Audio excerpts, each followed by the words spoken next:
Halo sahabat Kismis. Saat Idul Fitri tiba, masyarakat Indonesia memiliki tradisi dan makanan khasnya. Biasanya menjelang Lebaran, masyarakat tanah air membuat beragam makanan khasnya, yaitu salah satunya ketupat. Ketupat terbuat dari beras yang dibungkus dengan pembungkus yang terbuat dari anyaman daun kelapa muda. Ketupat kerap dihidangkan bersama dengan opor, rendang, atau kentang balado. Tidak hanya Indonesia, berbagai negara di Asia Tenggara juga sering menghidangkan ketupat seperti Singapura, Malaysia, dan Filipina, yang tentunya dihidangkan dengan cara yang berbeda. Namun, pernahkah kalian bertanya, sebenarnya seperti apa asal-usul ketupat? Nah, sebelum kita melanjutkan video ini, jangan lupa untuk klik tombol like, subscribe, dan aktifkan tombol lonceng notifikasinya agar kalian tidak ketinggalan cerita misteri dari channel Kismis. Asal-usul ketupat jadi kuliner khas Lebaran.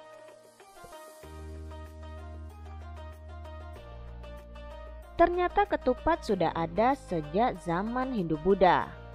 Jauh sebelum ketupat menjadi bagian tradisi Lebaran masyarakat Indonesia.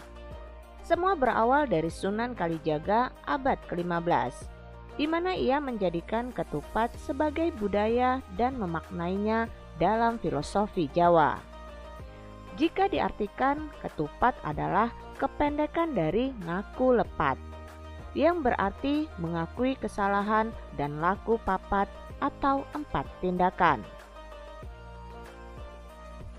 Jadi maksud dari ketupat dihidangkan ketika Lebaran berkaitan dengan pengakuan kesalahan dan permintaan maaf yang kerap umat Muslim lakukan di Hari Raya Idul Fitri. Filosofi dan makna ketupat sendiri begitu dalam. Mulai dari penggunaan daun kelapa muda yang dalam bahasa Jawa disebut juga sebagai janur, merupakan akronim dari Janah Nur atau cahaya surga, yang dalam bahasa Jawa memiliki arti hari nurani. Filosofinya, saat Lebaran kita harus membersihkan hati dari segala macam hal negatif sehingga bisa kembali ke fitri, kembali suci dengan saling memaafkan. Bentuknya yang mempunyai 4 sisi itu juga melambangkan 4 macam nafsu dasar manusia, yaitu amarah atau emosi, lawamah, lapar dan haus, sufiyah, nafsu untuk memiliki sesuatu yang bagus atau indah, dan mutmainah, memaksakan diri.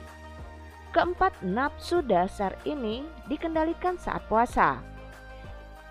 Dengan memakan ketupat saat Lebaran, seseorang sudah dianggap mampu menahan nafsunya. Secara keseluruhan, makna ketupat adalah nafsu dunia yang dibungkus dengan hati nurani.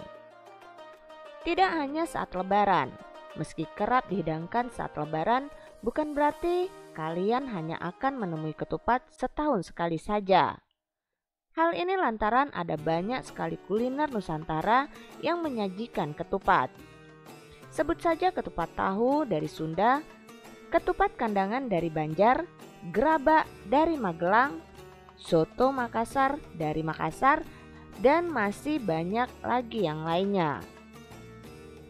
Nah, itulah dia sejarah dan makna ketupat sampai akhirnya bisa menjadi makanan khas ketika Lebaran di Indonesia.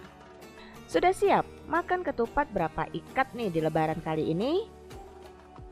Dari kisah-kisah yang terjadi ini hanyalah satu dari sekian banyak peristiwa yang terjadi di sekitar kita. Banyak hal yang tidak kita pahami secara logika di dunia ini. Jika kamu memiliki pengalaman dan kisah-kisah mistis lainnya, tuliskan pengalaman dan komentar kamu di kolom komentar. Salam Kismis. Taqabbalallahu minna wa minkum. Taqabbal ya karim. Selamat menyambut Hari Raya Idul Fitri bagi yang merayakannya. Mohon maaf lahir dan batin.